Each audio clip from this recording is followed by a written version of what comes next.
अगला कॉन्सेप्ट है interference of waves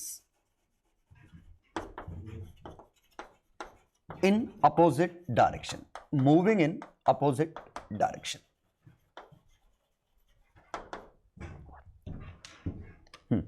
देखिएगा, एक वेव इस तरह जा रही है, एक वेव इस तरह जा रही है, इन दोनों का हम इंटरफेरेंस की बात कर रहे हैं। इसमें बहुत ही स्पेशल केस ले रहे हैं जहां दोनों का एम्पलीट्यूड सेम है। तो हम बात कर रहे हैं same amplitude, same frequency, obviously same medium, opposite direction.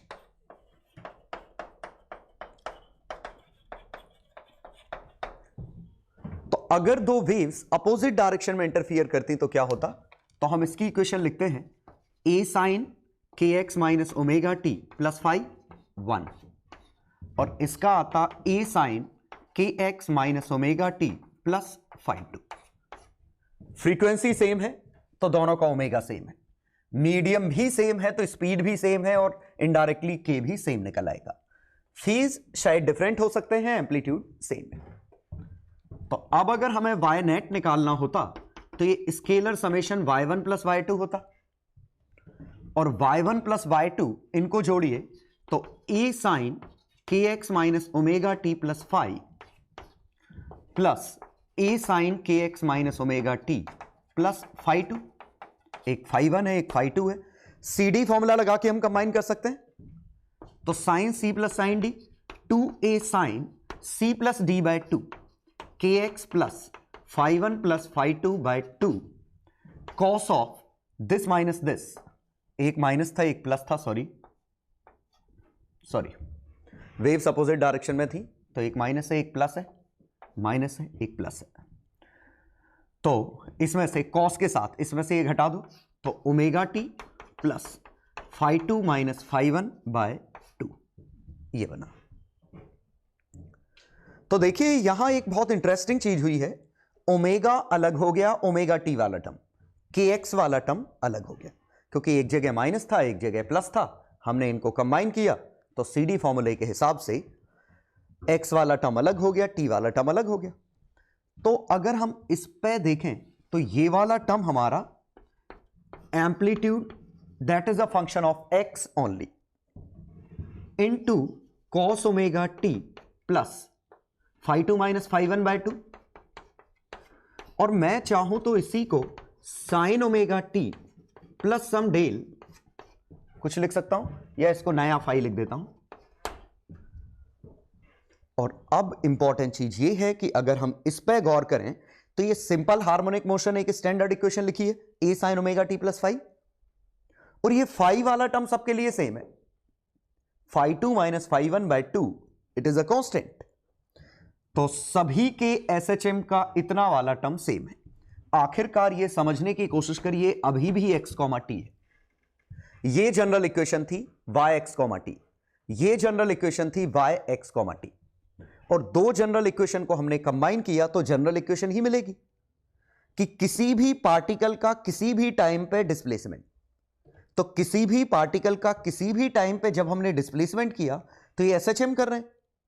लेकिन एक खास बात, ए एम्पलीट्यूड इनका x का फंक्शन है, मतलब अलग अलग पार्टिकल जो x पे लोकेटेड है उनका एम्पलीट्यूड अलग अलग होगा, ठीक है।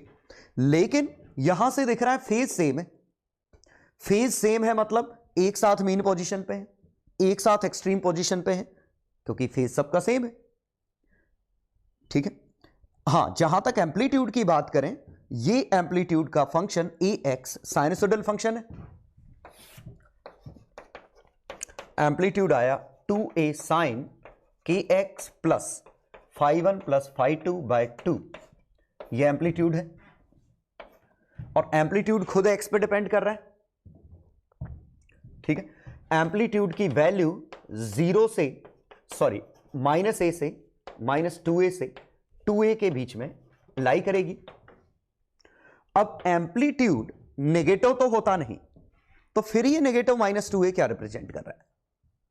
तो कुछ और नहीं, माइनस 2a रिप्रेजेंट कर रहा है। अगर एम्पलीट्यूड नेगेटिव हो गया तो फेज में एक एक्स्ट्रा पाई का चेंज आ जाएगा। तो एम्पलीट्यूड अगर नेगेटिव हो गया, नेगेटिव अंदर भेजेंगे, पाई का चेंज आ जाएगा। तो हम जनरली एम्पलीट्यूड को लिखते हैं ऐसे, ये मैग्नीट्यूड है। और अगर AX पॉजिटिव है, AX अगर पॉजिटिव है तो सबका फेज फाई है, AX अगर नेगेटिव है तो सबका फेज, जैसे AX अगर पॉजिटिव है तो सभी का फेज वाकई में फाई आया, नेगेटिव आया तो सभी का फेज फाई प्लस पाई आया। तो दो ही पॉसिबल फेजेस आए, या तो वो फाई है या फाई प्लस पाई है, ठीक है। तो ये हमारा मैथमेटिकल एक्सप्रेशन है और इस वेव को हम स्टैंडिंग वेव कहते हैं। स्टैंडिंग वेव कहने की वजह बड़ी इंटरेस्टिंग। अब जरा सोचिए, AX की वैल्यू ये वाली निकली, तो कभी ना कभी ये चीज जीरो भी होगी जब ये n पाई होगा। अंदर वाला एक्सप्रेशन अगर n पाई हो गया तो एम्पलीट्यूड जीरो है। एम्पलीट्यूड जीरो होने का मतलब the particle is not oscillating at all, क्योंकि अगर ये चीज जीरो हो गई तो ये कुछ भी कर ले उसको नॉन जीरो नहीं कर सकता। ये चीज जीरो है तो overall expression is always zero. तो अगर EX आपका जीरो हुआ तो वो पॉइंट हमारा स्टेशनरी पॉइंट है, जिसे हम दूसरा नाम देंगे नोड। मतलब वो पॉइंट हिल ही नहीं रहा है, वो अपनी जगह फिक्स हो चुका है। तो ये वाला पॉइंट अपनी जगह फिक्स हो चुका है, it is not moving at all when amplitude becomes zero. तो मान लीजिए यहां पे एम्पलीट्यूड जीरो था, तो ऐसे इनफाइनाइट सॉल्यूशन होंगे जब उसको n पाई करोगे, तो ऐसे ये नोड्स की लोकेशन आएंगी। तो ये वाले पॉइंट तो मूव ही नहीं कर रहे हैं। और जरा सोचिए, हर दो n पाई के बीच में एक ऑड पाई बाय 2 आएगा। ऑड पाई बाय 2 आएगा मतलब ये मैक्सिमा पे जाएगा 2a। तो ये इनके बीच में एम्पलीट्यूड 2a आएगा। तो अगर यहां एम्पलीट्यूड 2a लिखा तो इनके बीच में एम्पलीट्यूड -2a आएगा। सोचिए कि पहले हम जैसे मान लीजिए उसकी वैल्यू n पाई की वैल्यू 0 पाई 2 पाई 3 पाई ये लिखते तो ये नोड की लोकेशन होती। तो यहां पे पाई बाय 2 लिखते तो इस पे पॉजिटिव, 3 पाई बाय 2 पे नेगेटिव, 5 पाई बाय 2 पे पॉजिटिव, ऐसे। तो ये नोड्स, एंटीनोड, नोड, इसे एंटीनोड कहते हैं, जहां एम्पलीट्यूड का मैग्नीट्यूड मैक्सिमम। तो node, antinode, node, antinode, node, इस तरह के पॉइंट्स हमें मिल जाएंगे इसमें, ठीक है। तो ये नोड्स का मिलना मतलब कुछ ऐसे पॉइंट है जो मूव ही नहीं कर रहे, कुछ ऐसे पॉइंट्स हैं जो हिले ही नहीं। तो हम उन नोड्स के मिलने को से हमें अंदाज लग जाता है कि हम उस वेव की बात करें जो मूव नहीं कर रही है। क्यों? अगर मूव कर रही होती तो हर पार्टिकल डिस्टर्ब होता, क्योंकि मान लीजिए किसी भी समय पर वेव ऐसी है, अब ये वेव अगर ट्रैवलिंग होती तो ये वाले पॉइंट पे कभी ना कभी ये डिस्प्लेसमेंट आता तो ये अपनी हाइट ले लेता, जबकि ये तो हिल ही नहीं रहा है। नोड वाला पॉइंट अगर ये चीज जीरो है तो ओवरऑल जीरो है। और ऐसा तभी हो सकता है कि जो जीरो है वो हमेशा जीरो है जब वेव मूव ही नहीं कर रही है, बस वेव वहां बन गई है। तो हम अभी बात करेंगे कि अगर वेव मूव नहीं कर रही तो डिस्प्लेसमेंट हो कैसे रहे, तो हम बात करेंगे। अभी फिलहाल इतना समझने की कोशिश करिए कि कहीं नोड्स है, और नोड्स क्या है, जब AX की वैल्यू जीरो है वो नोड्स है, और नोड्स की लोकेशन पे वेव मूव नहीं कर रही है क्योंकि वहां पे वो स्टेशनरी पॉइंट आ गया, तो डिस्टरबेंस ट्रांसफर ही नहीं हो रहे हैं, इसीलिए हम इसे स्टेशनरी वेव कहते हैं, ठीक है। चलिए, तो स्टैंडिंग वेव की स्टैंडर्ड इक्वेशन मिली हमें 2a sine kx plus something sine omega t plus something. ये साइन की जगह कॉस भी हो सकते हैं, पाई बाय 2 का चेंज आ जाएगा। तो ये सिंपली हमारा ax है, ये हमारा, तो ax sign omega t plus 5। तो ओवरऑल ये इक्वेशन ऑफ SHM ही लिखिए, equation of SHM of particle at x। तो किसी भी x पार्टिकल की इक्वेशन ऑफ SHM है, तो ये अभी भी y x, t है। बस पिछली बार से अंतर ये है कि x अलग हो गया, t अलग हो गया। तो अगर ये हमारा kx प्लस डेल n पाई हो जाता तो हमारा एम्पलीट्यूड 0 निकल आता। इसका मतलब पार्टिकल इज स्टेशनरी, ये पार्टिकल हिल ही नहीं रहा है।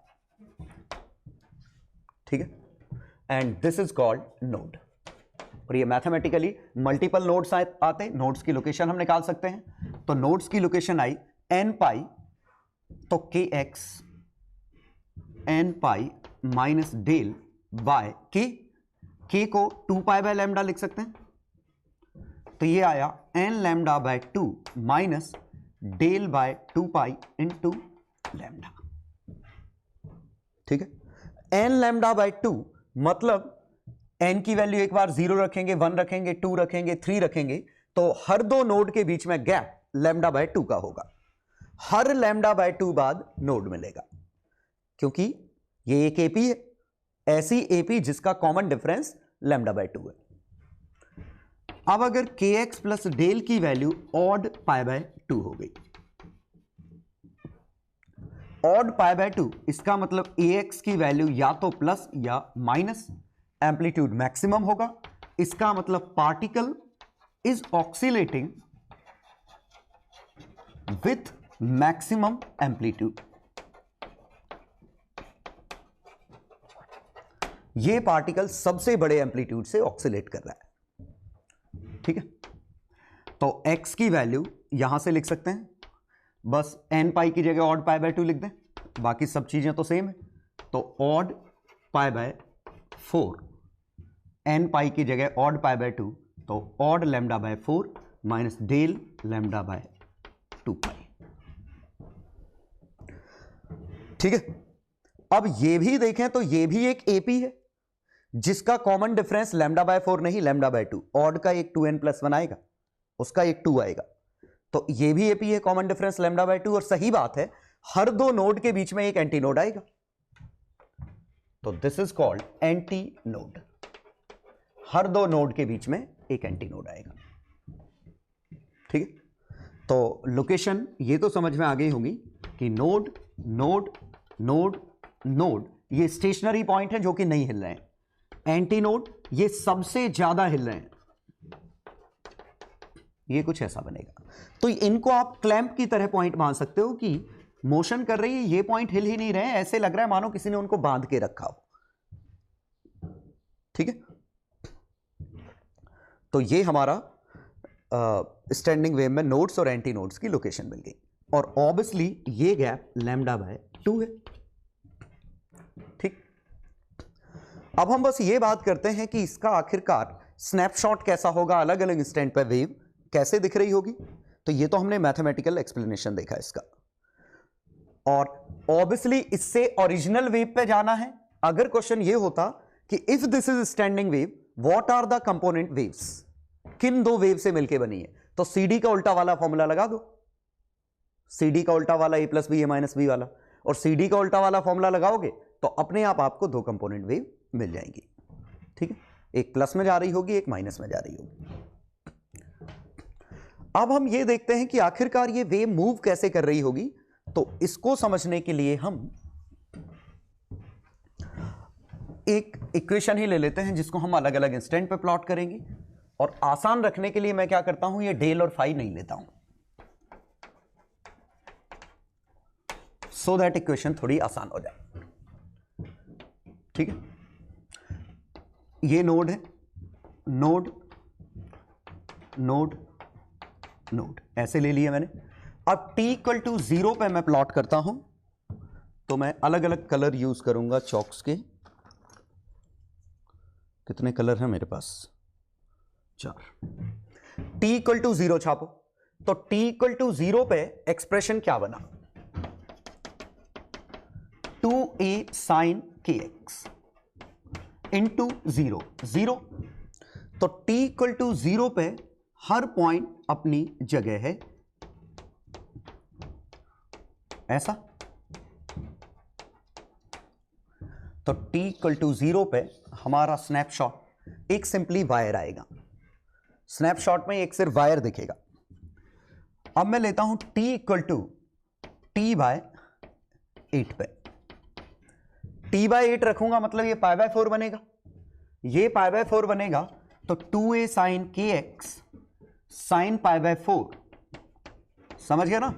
t पे 2π तो t/8 पे π/4, तो ये a√2 sin kx का ग्राफ आएगा। तो sin kx का ग्राफ, ये x इक्वल टू 0 है तो sin kx का ग्राफ, इस बार मैंने कलर लिया ये, तो sin kx का ग्राफ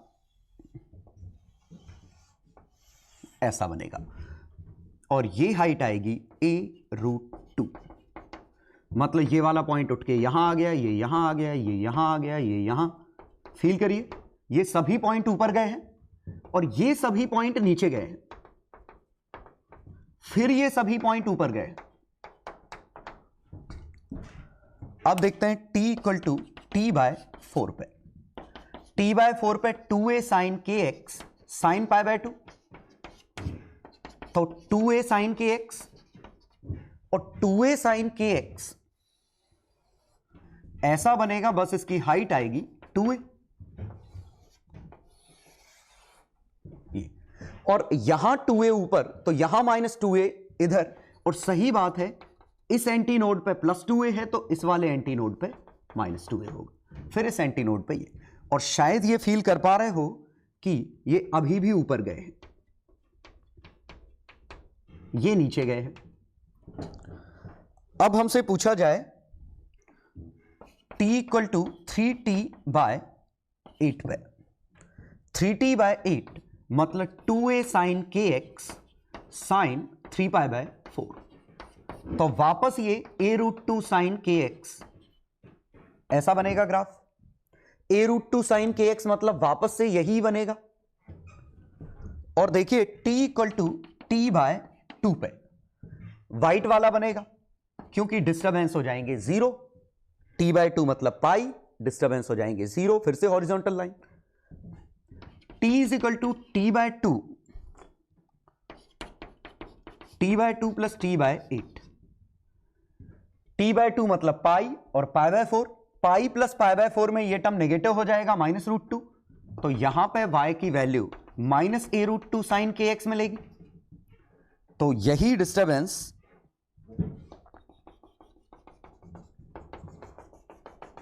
इस तरह में लेंगे और मेरे ख्याल से अंडरस्टूड है। t is equal to t/2 plus t/8, t/4 पे ये येलो वाला नीचे। इमेजिन करने की कोशिश करिए कि हो क्या रहा है। ये इस तरह है, ये ऊपर गया, फिर नीचे आया, सीधा हुआ, फिर नीचे की तरफ गया, तो ये ऐसे ऐसे वापस आया, सीधा हुआ, नीचे और नीचे, तो ये ऐसे ऐसे ऑक्सीलेट कर रहा है। ये वाले पॉइंट अपनी जगह है, लेकिन खास बात ये है कि इन दोनों में जब ये ऊपर जा रहा है ये नीचे जा रहा है, तो ये ऐसे है, ये ऐसे, तो कुछ मोशन बनाना बड़ा मुश्किल है। इस तरह आउट ऑफ फेज ऐसी कि ये जब ऊपर जाएगा ये नीचे जाएगा, फिर ये ऊपर जाएगा। ठीक है, तो अभी मैं सिमुलेशन से भी दिखा देता हूं, लेकिन कोशिश करिए कि पहले से आप इमेजिन कर सकें। अब इस दौरान देखिएगा वेलोसिटीज का भी डिस्ट्रीब्यूशन अलग अलग है। ये वो पार्टिकल है जिसने कभी वेलोसिटी नहीं ली, इसने कभी वेलोसिटी नहीं ली, इसने कभी नहीं ली, इसने कभी नहीं ली। नोड्स वाले पार्टिकल कभी हिले ही नहीं, लेकिन एंटी नोड वाले सबसे तेज हिल रहे हैं, सबसे ज्यादा हाइट तक जा रहे हैं, सबसे बड़ा एम्पलीट्यूड ले रहे हैं। ठीक है, और नोड वाले तो कभी एम्पलीट्यूड ले ही नहीं रहे। ठीक है, इन बिटवीन एम्पलीट्यूड कुछ कम है, तो एम्पलीट्यूड 0 से मैक्सिमम, फिर 0, फिर 0 से मैक्सिमम, फिर 0, फिर मैक्सिमम। हां, इन सभी को आप कह सकते हैं सभी आपस में फेज में है, क्योंकि सभी एक साथ मैक्सिमा ले रहे हैं। ये आपस में फेज में है क्योंकि सभी एक साथ मिनिमा ले रहे हैं, लेकिन ये और ये they are out of phase. तो मैं यहां से इसको अगर एक लूप कहूं, लूप 3, ये loop 2, loop 1, all particles in single loop oscillate in phase with different amplitude. पहला पॉइंट कि सिंगल लूप में जितने पार्टिकल हैं सभी फेज में एक साथ मैक्सिमा ले रहे हैं, एक साथ मिनिमा, लेकिन उनका एम्पलीट्यूड डिफरेंट है। और सेम फेज में मतलब एक साथ मीन पोजीशन पे, एक साथ एक्सट्रीम पोजीशन पे। Second, particles in successor loops are out of phase. एक पार्टिकल इस लूप में है, एक पार्टिकल इस लूप में है, दोनों पार्टिकल आउट ऑफ फेज हैं, क्योंकि जब ये ऊपर जा रहा होगा ये नीचे आएगा, ये ऊपर जा रहा होगा, लेकिन अल्टरनेट लूप्स में वापस फेज में आ गए, तो ये दोनों ऊपर, ये नीचे। ठीक है, तो ये कुछ इस तरह मोशन हो रही है। हम इसके बारे में थोड़ी और बात करेंगे कि ये मोशन हो रही है तो स्ट्रेन कहां मैक्सिमम है एक्सेट्रा। ठीक है, लेकिन उसके पहले हम थोड़ा सा सिमुलेशन देख के इसको कॉमन सेंस बना लेंगे।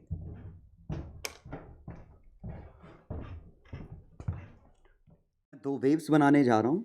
एक वेव की इक्वेशन होगी ए साइन के एक्स माइनस ओमेगा टी, और एक के लिए मैं ओमेगा 1 लेता हूं और एक के लिए ओमेगा 2 लेता हूं। दोनों का एम्पलीट्यूड सेम रखूंगा, तो फिलहाल तो दोनों का ओमेगा भी सेम है, के एक्स प्लस ओमेगा टी, इस तरह के दो फंक्शन क्रिएट करेंगे। ठीक है, तो मैंने ये ऑलरेडी स्लाइडर बना रखे हैं, अब मुझे फंक्शन क्रिएट करना है, तो पहला फंक्शन मैं क्रिएट कर रहा हूं ए साइन के एक्स माइनस ओमेगा 1 टी। तो ये वेव पॉजिटिव साइड मूव कर रही होगी, ये बनाया वेव। अभी सिमुलेशन रन नहीं कर रहा इसलिए वेव मूव नहीं कर रही है, तो मैं वेव का कलर ले लेता हूँ रेड। ये पहली वेव हो गई। दूसरी वेव नेगेटिव साइड, तो पहले चेक कर लीजिए, देखिए पॉजिटिव साइड मूव कर रही है। अब दूसरी वेव मैं क्रिएट कर रहा हूँ जो नेगेटिव साइड मूव करेगी, तो ए साइन के x plus omega omega 2 T. ठीक है, ये दूसरी वेव बनाई हमने। दूसरी वेव का मैं कलर रखता हूं ग्रीन। ठीक है, अब मुझे एक तीसरी वेव बनानी है जो इनका रिजल्टेंट है, जो दोनों का समेशन है। फिलहाल देखिए दोनों मूव कर रही हैं, अपोजिट डायरेक्शन में मूव कर रही हैं। ठीक है, अब मैं तीसरी वेव बनाता हूं जो इन दोनों का समेशन है। तो पहला फंक्शन था ए साइन के एक्स माइनस ओमेगा 1 टी। दूसरा फंक्शन था ए साइन के एक्स प्लस ओमेगा 2 टी। ये अपोजिट डायरेक्शन की हमने वेव रखनी। ठीक है, ए साइन के एक्स माइनस ओमेगा 1 टी, ए साइन के एक्स प्लस ओमेगा 2 टी, सीधे स्केलर समेशन किया। ये तीसरी वेव है। तीसरी वेव के लिए मैं कलर चेंज कर देता हूँ और थिकनेस तीसरी वेव की थोड़ी बढ़ा देता हूँ, 2.5 पिक्सल ये थिकनेस कर दी। ठीक है, तो दोनों वेव हमें पता है। अब हम देखते हैं इनका रिजल्टेंट सीधे सीधे कैसे बनेगा।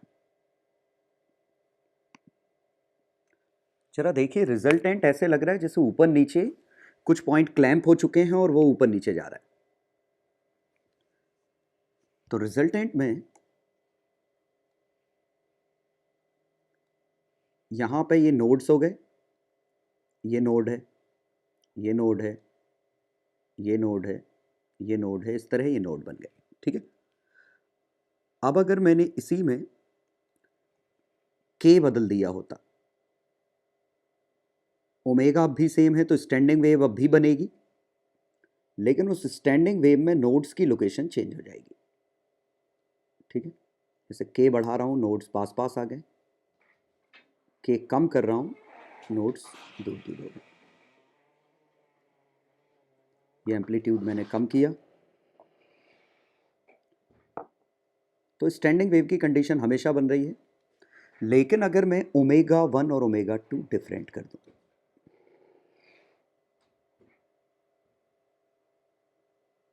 ये स्टैंडिंग वेव अब भी बन रही है क्या? नहीं बन रही है।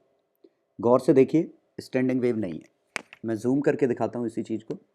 लग रहा है स्टैंडिंग वेव, लेकिन आप देखिए वेव मूव कर रही है। क्यों ना मैं बाकी दो को हाइड कर दूं सो दैट आपको ज़्यादा चीज़ समझ में आए। तो इसकी विजिबिलिटी मैंने फॉल्स की, इसकी विजिबिलिटी भी फॉल्स कर रहा हूं। अब इस वेव को देखिए, ये वेव गौर से देखें तो ये लेफ्ट की तरफ मूव करते हुए दिख रही है।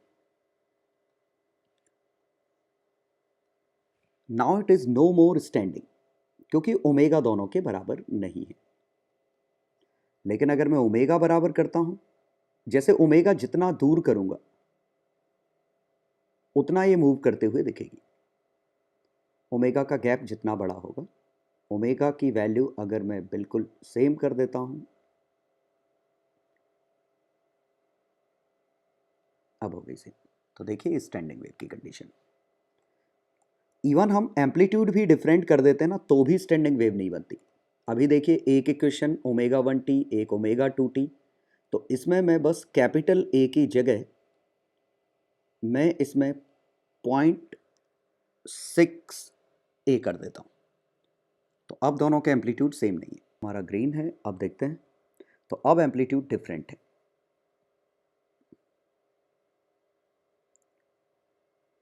लेकिन हाँ, अंतर क्यों नहीं आया? क्योंकि मैंने इस फंक्शन को चेंज नहीं किया, क्योंकि फंक्शन तो हमने इंडिपेंडेंटली रखे थे, कि मेन तो इसको चेंज करना था। तो यहां 0.6 का मल्टीप्लाई करना है।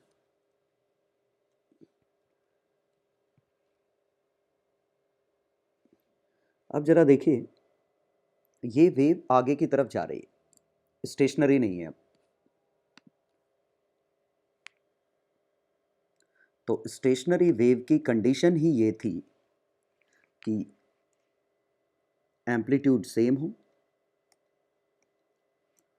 एम्पलीट्यूड सेम हो, एक कंडीशन।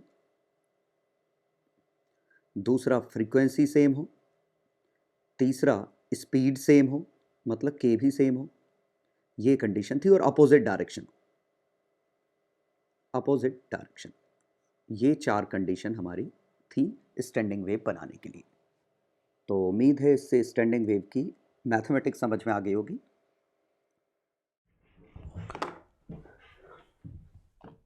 चलो, तो हम स्टैंडिंग वेव में फॉर्मेशन देख चुके हैं, इक्वेशन देख चुके हैं। अब इसके न्यूमेरिकल कर लेते हैं। तो question 1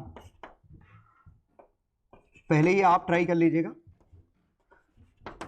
a sin pi by 6x plus pi by 3t और y2 is equal to a की जगह 2 sine pi by 6x plus pi by 3t और यहां कॉस ले लेता हूं। Find location of nodes, location of anti nodes, maximum particle velocity. इसकी जगह पहले ये लिखता हूं, equation of SHM and has find maximum particle velocity at x equal to 2। x centimetre में है, y मिलीमीटर में है और ये 2 centimetre. Third, amplitude at x equal to 5।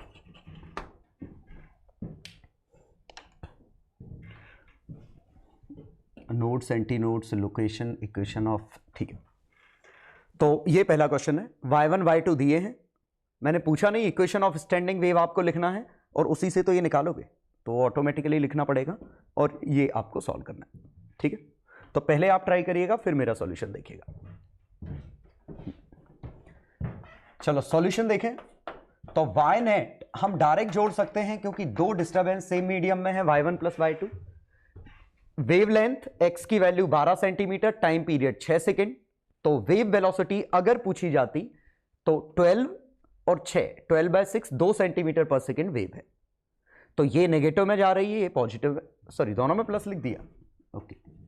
एक नेगेटिव में जा रही है, ये नेगेटिव में जा रही है, एक पॉजिटिव में जा रही है। y नेट की value y1 plus y2, y1 plus y2 add करते हैं तो ये साइन और कॉस है, तो CD फॉर्मूला लगाने के लिए दोनों को साइन में कन्वर्ट करेंगे। π/6x plus π/3t into plus 2 sine π/6x minus π/3t plus π/2।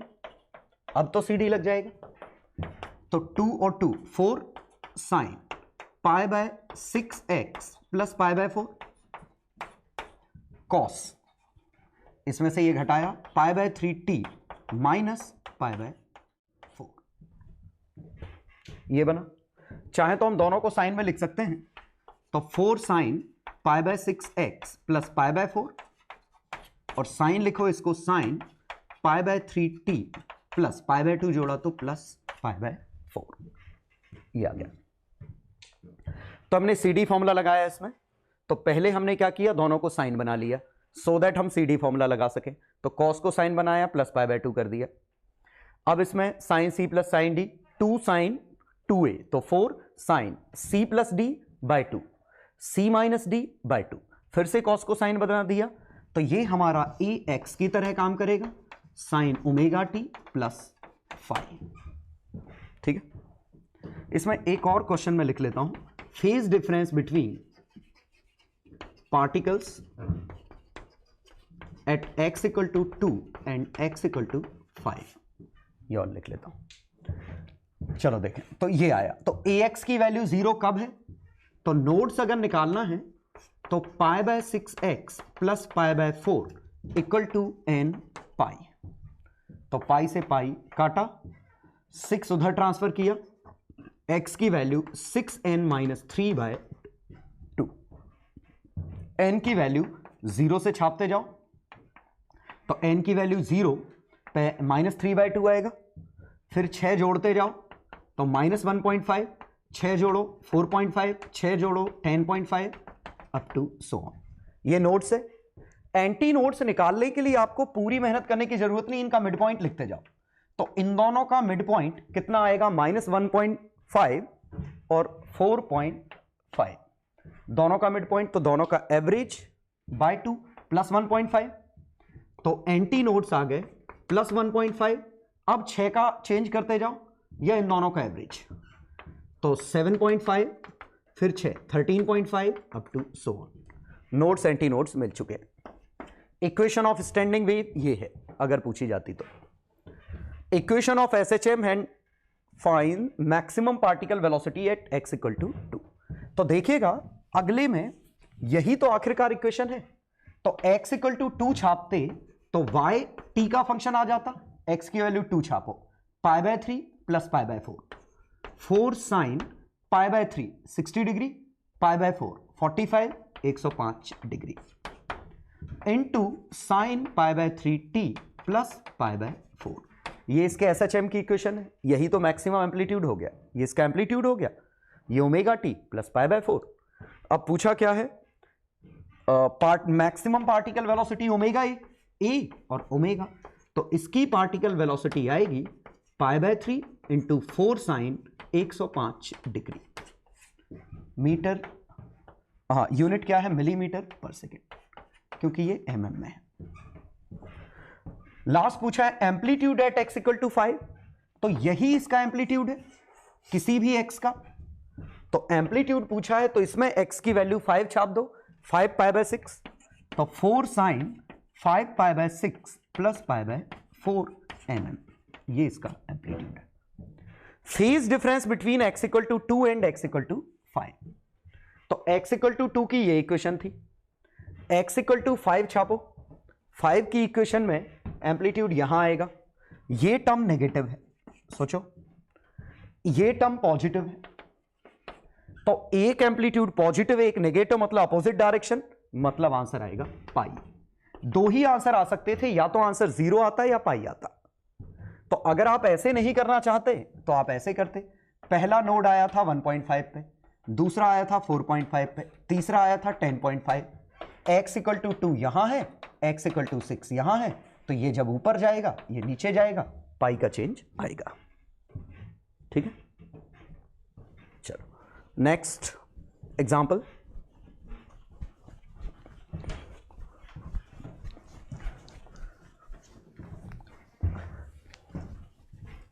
Next example, equation of standing wave is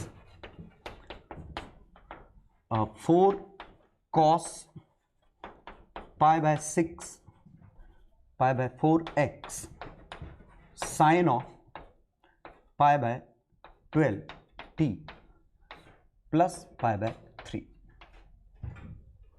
ये था। अब पूछा होता find equation of component waves.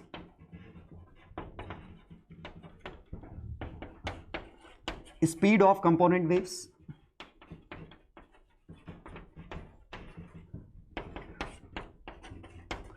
maximum possible particle velocity,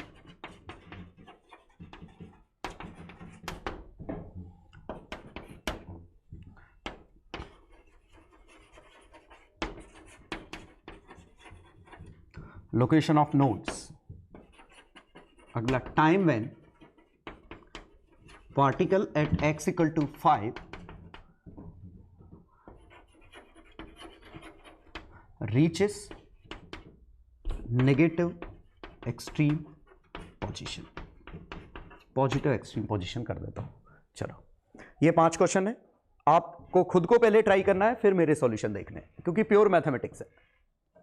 ठीक है, चलो तो सॉल्यूशन देखें। इक्वेशन ऑफ कंपोनेंट वेव, तो कंपोनेंट वेव मतलब इसका सीडी का उल्टा वाला लगाना है। ठीक है, सीडी का उल्टा वाला लगाना है, तो एक कॉस है एक साइन है, तो ये साइन सी प्लस डी टाइप का रहा होगा, तो 2 कॉमन लिया, साइन ऑफ इन दोनों का summation pi by 12t plus pi by 4x plus pi by 3। ठीक है, प्लस इन दोनों का डिफरेंस, तो इसमें से ये घटाओ, तो sine of pi by 12t minus pi by 4x plus pi by 3। ये हमने CD का उल्टा वाला फॉर्मूला लगा दिया। तो ये कंपोनेंट वेव मिल गई। 2 इसको ट्रांसफर करो, 2 इसको ट्रांसफर करो। 2 अपोजिट डायरेक्शन वाली वेव हैं जिनका एम्पलीट्यूड 2 मिलीमीटर है। वेव वेलोसिटी स्पीड, तो wave length I 12 centimetre. By default मैं मान रहा हूं ये मुझे देना चाहिए, हालांकि x सेंटीमीटर में। लैम्डा आया 24 सेंटीमीटर, नहीं लैम्डा ये है x के साथ 8 सेंटीमीटर। टाइम पीरियड आया 24 सेकेंड, तो वेव वेलोसिटी 8/24, तो 1/3 सेंटीमीटर पर सेकेंड। कंपोनेंट वेव्स हम लिख चुके हैं। थर्ड पूछा है मैक्सिमम पॉसिबल पार्टिकल एक्सीलरेशन, वो यहां से नहीं मिलेगा, यहां से भी नहीं मिलेगा, आपको रिजल्टेंट से ही मिलेगा। और आखिरकार resultant Ex sign omega t plus 5 है, तो पार्टिकल की वेलोसिटी कितनी होगी ओमेगा ए। लेकिन इसका भी मैक्सिमा चाहिए, तो हमें इसका मैक्सिमा चाहिए, और इसकी मैक्सिमम वैल्यू ये होगी 4 ही 2a है, ये मैक्सिमम वैल्यू होगी 4। ओमेगा कितना है π/12, एम्पलीट्यूड है 4 mm पर सेकेंड।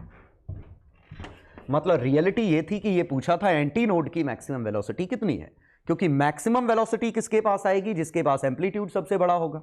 एम्पलीट्यूड सबसे बड़ा किसका है, एंटी नोड का। तो ये a की वैल्यू 2 है, 2a की वैल्यू 4 है, यही आया। तो कितना आया ये π/3 mm पर सेकेंड। लोकेशन ऑफ नोड्स, तो हमें नोड्स चाहिए तो ये टर्म 0 चाहिए। रट मत लेना कि इसको n पाई कर देंगे, साइन थीटा होता तो n पाई करते, कॉस थीटा है तो इसको ऑड π/2 करेंगे। तो हम क्या लिखेंगे, π/4x is equal to odd π/2। ऐसे कर सकते हो, या कॉस को साइन कन्वर्ट करते तो साइन के अंदर ये बन जाता, इसको n पाई कर लो, बनेगा तो एक ही चीज। ठीक है, तो इसी को लिखा 2n - 1 π/2, x is equal two into 2। ठीक है, x की वैल्यू 4n - 2। अब x की वैल्यू छापो, n की value 0, -2, 4, 2, 6, 10 centimetre up to 100। Anti node इनके मिड पॉइंट। लास्ट पूछा है time when particle at x equal to 5 reaches mean position. तो x इक्वल टू 5 की इक्वेशन क्या होगी? तो x की वैल्यू 5 छापो, 4 cos π/4 into 5 into sine π/12t plus π/3। 5 π/4 cos 5 π/4 negative -2√2, और नेगेटिव को अंदर भेजना हमें आता है, पाई इंक्रीमेंट कर दो, π/12t प्लस 4 π/3। अब ये SHM की इक्वेशन है जिसका एम्पलीट्यूड 2√2 है, इनिशियल फेज 4 π/3 है, मतलब ये अपनी मैक्सिमम से पाई और π/3 कंप्लीट कर चुका है। ये π/3 कंप्लीट कर चुका है। तो इसको पॉजिटिव एक्सट्रीम पे पहुंचना है तो इतना कवर अप और करना है। देखिए इतना कवर अप और करना है, इतना ऑलरेडी ये यहां पे था, तो कितना एक्स्ट्रा और कवर अप करना पड़ेगा? ये π/6 है, ये पाई है, तो एंगल कितना कवर अप करना पड़ेगा? ये एंगुलर फ्रीक्वेंसी कितनी है? π/12। ठीक है, तो कितना आया? 14 सेकेंड। 14 सेकेंड। ये कितना बना? 7/6, 6 से 12 ऊपर गया, 14 सेकेंड आंसर आया। पहली बार 14 सेकेंड में जाएगा। फिर उसके बाद टाइम पीरियड रहेगा 24, 24, 24 ऐड करते जाओ। तो उम्मीद है इसका मैथमेटिक्स समझ में आ गया होगा। बिल्कुल सिंपल सा है, बस आपको x अलग है, ओमेगा t अलग है, तो ये एम्पलीट्यूड बन गया, वो आपका साइन की इक्वेशन है, x की वैल्यू छापोगे SHM की इक्वेशन आ जाएगी। बड़ा आसान सा था। एम्पलीट्यूड के वेरिएशन 0 से 4 के बीच में है, 0 एम्पलीट्यूड नोड का है, 4 एम्पलीट्यूड एंटी नोड का है। नोड पता करना है, स्टर्म को 0 कर दो। ठीक है,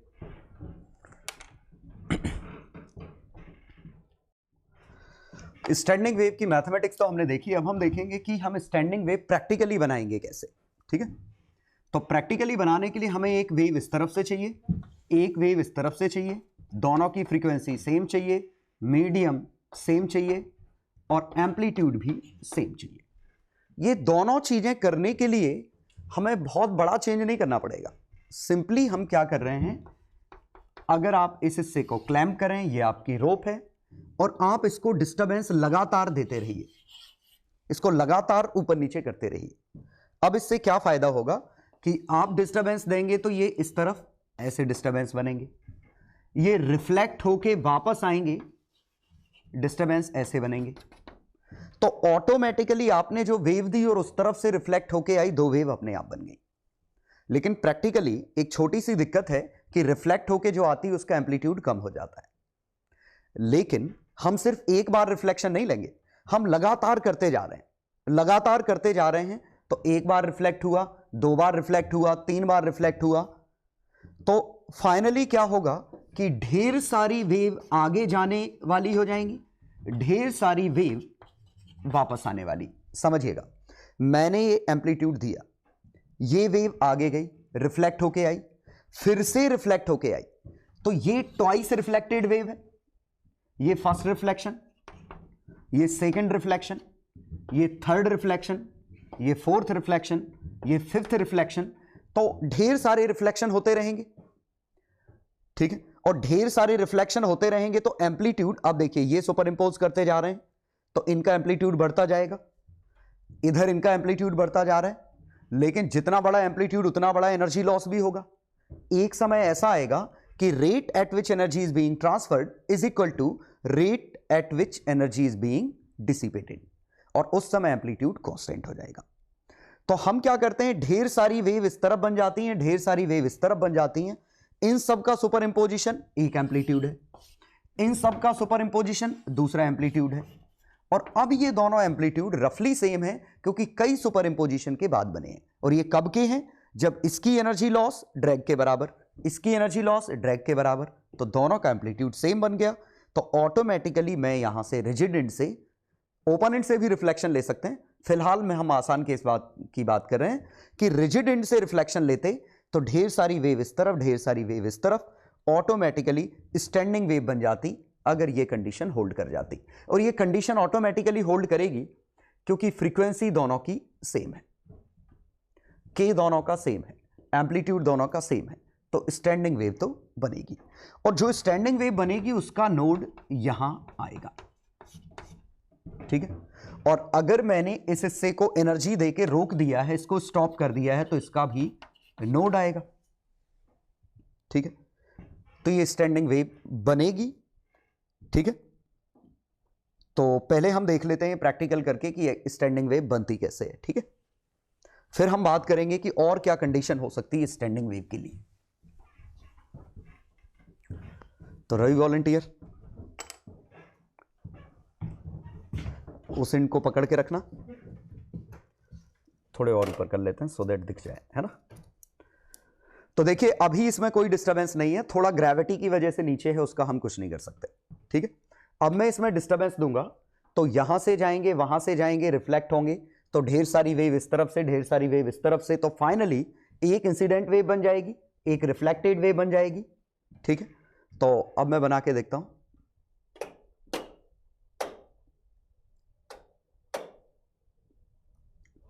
बाएं हाथ से थोड़ा मुश्किल हो रहा है, लेकिन थोड़ा फील आ रही होगी कि बन तो रहा है।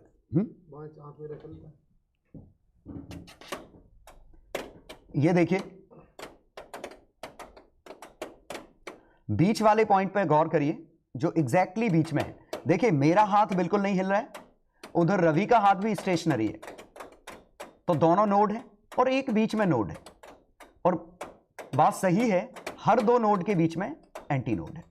तो ये मोशन कैसी थी, यहां से हम कर रहे थे, ये कुछ इस तरह थी, ठीक है। लेकिन बेहतर है मैं इसका इन्वेलप बना दूं, ये इसका इन्वेलप है, ये नोड, ये नोड, ये नोड, तो ये इन दोनों के बीच में ऑक्सीलेट कर रही है। और ये गौर करिएगा, ये एंड जब ऊपर जा रहा है, ये एंड नीचे जा रहा है, ठीक है। और मेरा हाथ ना के बराबर हिल रहा है, वो भी, मतलब मैं जो एम्पलीट्यूड दे रहा हूं उसके मुकाबले ये एम्पलीट्यूड काफी बड़ा है। गौर से देखिएगा, एक मिनट, फिर से मुझे दायां हाथ यूज करना पड़ेगा क्योंकि लेफ्ट हैंड पे हमारा इतना कंट्रोल होता नहीं।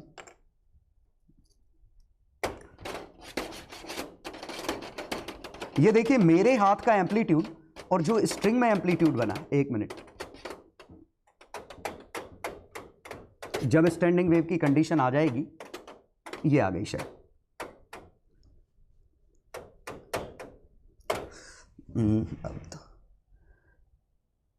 ये एक्चुअली इसके कांटेक्ट में रख रहा हूं तो कोलिजन हो रहा है। अब ठीक है,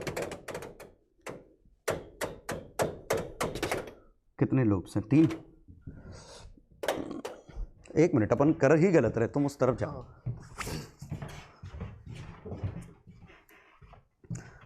तो अब मेरा दायां हाथ काम करेगा, इस पर रखना है इसको। हाँ मैं दिख नहीं रहा, दिख रहा हूं, चलेगा इतना। हाँ अब देखिए, ये गौर करिए कि मेरे हाथ का जो एम्पलीट्यूड है, जो पॉइंट आपको नोट करना है, पहला ये कि मेरे हाथ का एम्पलीट्यूड ना के बराबर इतना सा मूव कर रहा हूं, जबकि यहां इतना बड़ा डिस्टरबेंस आ रहा है। मैं हाथ अपना इतना ऊपर नीचे नहीं ले जा रहा हूं, तो मेरा हाथ ऑलमोस्ट रेस्ट पे है, नोड है, वो पॉइंट नोड पे है। तो ये तो हमने ऑलमोस्ट पकड़ रखे हैं, लेकिन ये बीच में तो नहीं पकड़ रखा, लेकिन ऐसा लगेगा मानो यहां फिक्स्ड हो, ठीक है। और अगली बात ये नोट करनी है कि ये जब ऊपर जाएगा ये नीचे जाएगा, ये नीचे जाएगा तब ये ऊपर जाएगा।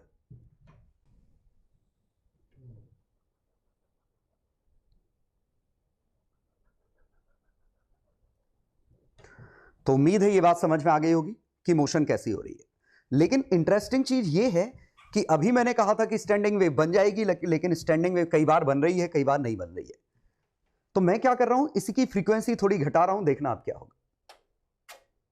अब भी तो स्टैंडिंग वेव है, देखिए अब भी मेरा हाथ रेस्ट पे, रवि का हाथ भी रेस्ट पे, स्टिल एम्पलीट्यूड अच्छा खासा आ रहा है, तो अब भी स्टैंडिंग वेव बन रही है और एम्पलीट्यूड अच्छा खासा है। तो यहां देखिए बीच में कोई नोड नहीं आया। अब मैंने इसी में ये देखिए बीच में एक नोड आ गया। मैं और ज्यादा फ्रीक्वेंसी से इसको मूव करूंगा तो देखिए बीच में दो नोड है। और ज्यादा करना काफी मुश्किल है क्योंकि इतनी फ्रीक्वेंसी की जरूरत पड़ेगी।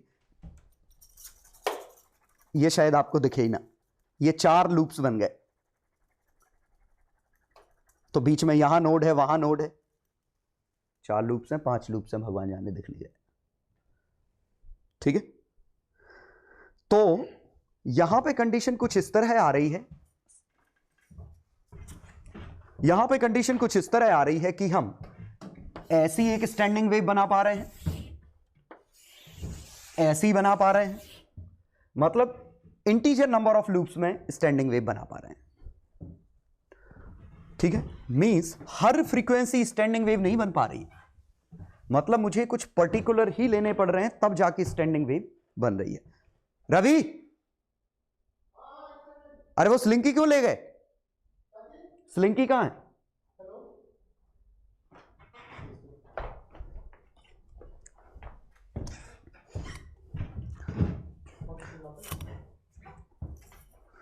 हाँ, तो देखिए कि हम अपनी मर्जी से कुछ भी वेव दे दें, हमेशा स्टैंडिंग वेव नहीं बनेगी। जैसे मैंने कम एम्पलीट्यूड दिया, ये बन गई। कम फ्रीक्वेंसी दी, सॉरी, कम फ्रीक्वेंसी दी, ये बन गया। थोड़ी फ्रीक्वेंसी अगर हम बढ़ा देते, ये देखिए जो बीच वाला पॉइंट है वो रेस्प है। लेकिन अगर मैं रैंडम फ्रीक्वेंसी दूं, देखिए ये रैंडम फ्रीक्वेंसी दे रहा हूं, तो ये स्टैंडिंग वेव टाइप की नहीं बन रही, इवन एम्पलीट्यूड ज्यादा नहीं आ रहा है, कुछ पर्टिकुलर पे ही एम्पलीट्यूड ज्यादा आ रहा है। ये देखिए जो ही ये कंडीशन आई, देखिए ये कितने ज्यादा एम्पलीट्यूड से ऑक्सीलेट करने लग गया। मींस ये जो दो एंड पे फिक्स था, समझिए ये पॉइंट नोड है, ये पॉइंट नोड है, तो पॉसिबिलिटी क्या है? ऐसी, या पॉसिबिलिटी क्या है? ऐसी, या पॉसिबिलिटी क्या है? ऐसी, अप टू सो ऑन। तो या तो एक लूप होगी, या 2 लूप होंगे, या 3 लूप होंगे। और ये अंडरस्टूड है, यहां पे अगर इसकी लेंथ l है तो यहां लैम्डा बाय 2 की वैल्यू l है, यहां 2 लैम्डा बाय 2 की वैल्यू l है, यहां 3 लैम्डा बाय 2 की वैल्यू l है, और यहां पे अगर ये 4 लूप बने होते तो 4 लैम्डा बाय 2 की वैल्यू l है। ऐसे ही n लूप्स अगर बने होते तो n लैम्डा बाय 2 की वैल्यू l है। और शायद ये समझ गए होंगे, इसकी फ्रीक्वेंसी f, इसकी 2f, 3f, 4f, nf। तो ये इस तरीके से लूप्स बना सकते हैं, और उसके अलावा वाले लूप्स हमसे बनेगी भी नहीं। देखिए मैथमेटिकली गलत हो जाएगा। जैसे कि ये नोड है, ये नोड है, और ये l, देखिए l लैम्डा बाय 2 है, 2 लैम्डा बाय 2 है, l की वैल्यू 1.2 लैम्डा हो जाता, तो लैम्डा बाय 2 पे एक डिब्बा, 0.5 पे एक डिब्बा, 0.5 पे एक डिब्बा, बढ़ा देता हूं 0.5, 0.5 पे एक डिब्बा, 0.5 पे एक डिब्बा। अब अगला 0.5 पे डिब्बा बनता है इस हिसाब से। ठीक, मतलब अगर हम इसकी बात माने वेवलेंथ के हिसाब से, तो वेवलेंथ के हिसाब से अगर आप इसको नोड कर रहे हो तो ये नोड नहीं हो सकता, और इसको नोड करोगे तो वो नोड नहीं हो सकता। कंट्राडिक्शन है। मतलब वेव के हिसाब से ये पॉइंट हिल रहा है, जबकि हम इसको क्लैम्प करके रखे हैं, नहीं हिल रहा है। इसका मतलब ज्यों ही वेव इसको हिलाने की कोशिश करेगी, हम इसको रोक दे रहे हैं, मतलब हम वेव की एनर्जी को खत्म कर दे रहे हैं। ऐसे फील करिए, वेव चाहती थी ये पॉइंट रेस्ट पे है, रेस्ट पे है, लेकिन ये वाला पॉइंट वेव चाहती थी मूव करे, हम चाहते हैं रेस्ट पे हो क्योंकि हमने क्लैम्प कर रखा है। तो यहां पे एक तरह से फाइट हो गई, वेव कह रही है हिलो, हम कह रहे हैं मत हिलो। तो वेव इसको एनर्जी दे रही है, हम लेने नहीं दे रहे, हम उस एनर्जी को खत्म कर दे रहे हैं। लेकिन अगर ये कंडीशन आ गई तो वेव चाह रही थी रुका हो, हम भी रुका रखे हैं, वेव ने कहा रुका हो, हम भी रुका रखे हैं, और ये कंडीशन अगर मैच कर गई तो हम वेव की एनर्जी को जबरदस्ती लूज नहीं कर रहे, वहां एनर्जी जबरदस्ती लूज हो जा रही है। मतलब ये कंडीशन आना और एम्पलीट्यूड बड़ा होना और एनर्जी इसके अंदर सस्टेन हो जाना, ये तीनों ही चीजें सेम है।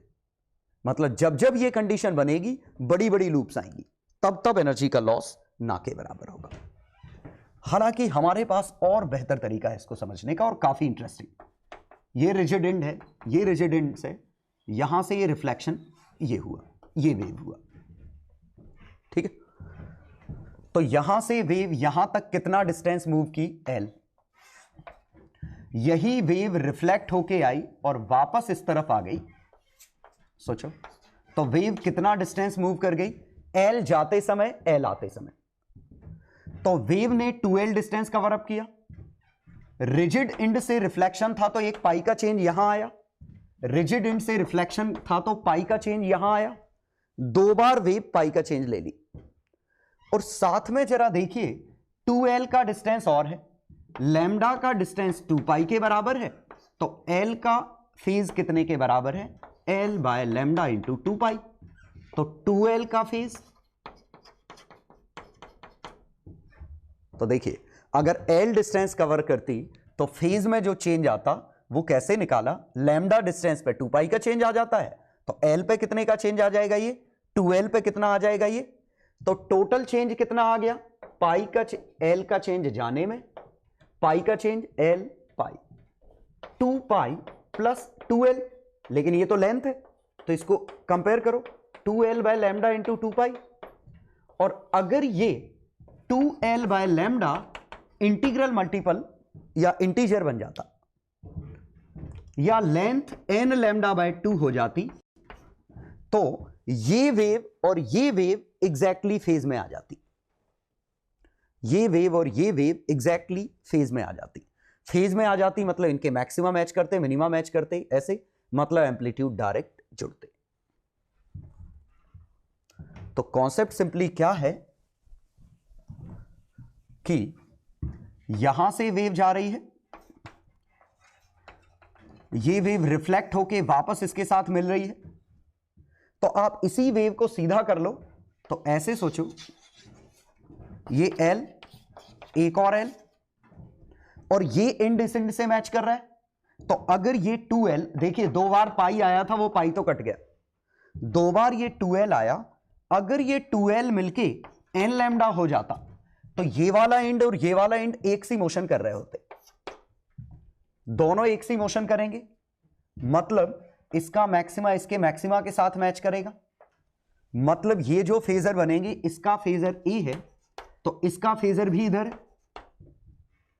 और अगर एक बार ऐसी कंडीशन हुई तो फिर से ये टकरा के फिर से रिफ्लेक्ट होके आएगा, तो तीसरे का फेजर भी इधर ही होगा। तो जितने रिफ्लेक्शन होंगे सभी के फेजर एक डायरेक्शन में होंगे। और जो कंडीशन इस तरफ है वही बिकॉज ऑफ सिमेट्री इस तरफ होगी, तो यहां भी कंस्ट्रक्टिव इंटरफेरेंस होगा। लेकिन जरा आप सोचिए कि अगर ऐसा नहीं होता, ये ऐसा आ रहा था, ये जो ट्वाइस रिफ्लेक्ट होके वेव आती वो कुछ ऐसी आती, तो इसमें एक फेज फाई का चेंज आता, ट्वाइस रिफ्लेक्टेड होके जो आई वेव। तो पहले वाले का फेजर इधर होता, दूसरे वाले का फेजर इधर होता, तो जो थ्राइस रिफ्लेक्टेड आती उसका फेजर इधर होगा, 4 टाइम्स रिफ्लेक्टेड का फेजर इधर होगा, 5 टाइम्स रिफ्लेक्टेड इधर, 6 टाइम्स इधर, और ये ऑन एन एवरेज सभी आपस में कट जाएंगे फेजर। मतलब अगर कई वेव्स इस तरफ आ गई तो सभी एक दूसरे को काट देंगे। ना काटने की सिर्फ एक ही केस है कि दोनों, मतलब ये वेव सभी एक डायरेक्शन में। फील करिए कि रैंडम वेक्टर्स हैं, अगर रैंडम वेक्टर ऐसे हैं तो पक्का कटेंगे, ना कटने की एक ही पॉसिबिलिटी है कि सेम डायरेक्शन में हो। तो अगर ये लौट के वापस आने पे फेज 2 पाई हो गया तो कंस्ट्रक्टिव इंटरफेरेंस की कंडीशन बनेगी और ये सभी जुड़ जाएंगे और अच्छा खासा एम्पलीट्यूड आएगा लेफ्ट से राइट जाने में। सिमिलरली राइट से लेफ्ट जाने में भी यही होगा। क्यों? एक वेव इधर जा रही है, ये ट्वाइस रिफ्लेक्ट होके ऐसी वापस आती, और ये दोनों वेव फेज में होती। तो स्टैंडिंग वेव बनना और constructive interference of all waves moving in same direction, एक ही चीज है, ये दोनों पॉइंट सेम है। मतलब अगर आप स्टैंडिंग वेव बना रहे हो तो ऑटोमेटिकली नीचे की कंडीशन ट्रू होगी। ठीक है, मैं वैसे ऐसा याद रखता हूं कि वेव कह रही ये नोड है, ये नोड है, हम भी यही कह रहे हैं दोनों नोड है, कंट्राडिक्शन नहीं है। और अगर वो कंडीशन ट्रू है मतलब दोनों नोड रहेंगे, मतलब length L n lambda by 2 type की होगी, तो उस समय स्टैंडिंग वेव बनेगी। स्टैंडिंग वेव में खास बात क्या है कि लार्ज एम्पलीट्यूड आएगा या स्मॉल एनर्जी लॉस।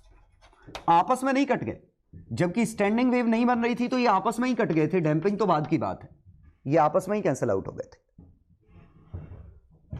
ठीक है, तो ये जो कंडीशंस आई हैं, ये सभी कंडीशन, इन्हें हम रिजोनेंस फ्रीक्वेंसीज कहते हैं।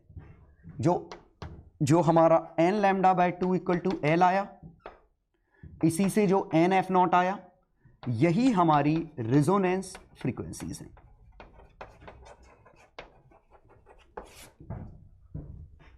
ठीक है, और नाम रिजोनेंस क्यों?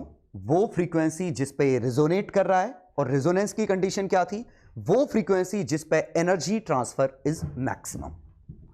Resonance frequency means frequency at which energy transfer is maximum, और इसी को हम कह सकते हैं frequency for which the object creates standing waves। एक ही चीज है, फ्रीक्वेंसी जिस पे एनर्जी ट्रांसफर मैक्सिमम है, ये एनर्जी लिखा है, या वो फ्रीक्वेंसी जिस पे स्टैंडिंग वेव बन रही है, वो दोनों ही चीजें एक ही हैं, मतलब इस फ्रीक्वेंसी के लिए एम्पलीट्यूड सबसे ज्यादा आएगा। ठीक है, अब जरा देखते हैं कि वो NF नॉट की कंडीशन क्या है। तो देखिए, फ्रीक्वेंसी यहां इस वाले कंडीशन में हम निकालते हैं, तो लैम्डा की वैल्यू आ गई 2L बाय n, C की वैल्यू है √T बाय म्यू। तो फ्रीक्वेंसी की value lambda f equal to C, तो दिस बाय दिस, तो n by 2L √T by mu, ये बना। और n f नॉट, तो ऑब्वियसली f नॉट की value 1/2L √T by mu. This is fundamental frequency, ये f naught है, fundamental मतलब ये वाला, और उसके जितने मल्टीपल हैं सभी मल्टीपल इसके साथ रिजोनेंस की कंडीशन क्रिएट करेंगे। यही वजह थी कि मैं लो फ्रीक्वेंसी पे कर रहा हूं तो एक पर्टिकुलर फ्रीक्वेंसी पे ऐसी लूप बन रही थी, उस फ्रीक्वेंसी को डबल किया होगा तो ऐसा, ट्रिपल किया होगा तो ऐसा, 4 टाइम्स किया होगा तो ऐसा, और शायद ये हम नहीं कर पा रहे थे क्योंकि काफी ज्यादा एनर्जी लग रही थी। ठीक है, तो ये तो समझ में आ ही गया होगा कि हम स्टैंडिंग वेव्स कैसे बना सकते हैं अगर ये कंडीशन ट्रू हो जाए। ठीक है, और ये कंक्लूजन हमारा क्या है? स्टैंडिंग वेव बनाना या उस फ्रीक्वेंसी के लिए एनर्जी ट्रांसफर मैक्सिमम होना या लॉस मिनिमम होना या एम्पलीट्यूड मैक्सिमम होना, वेव का सब कुछ कंडीशन सेम है, एक ही चीज है। ठीक है।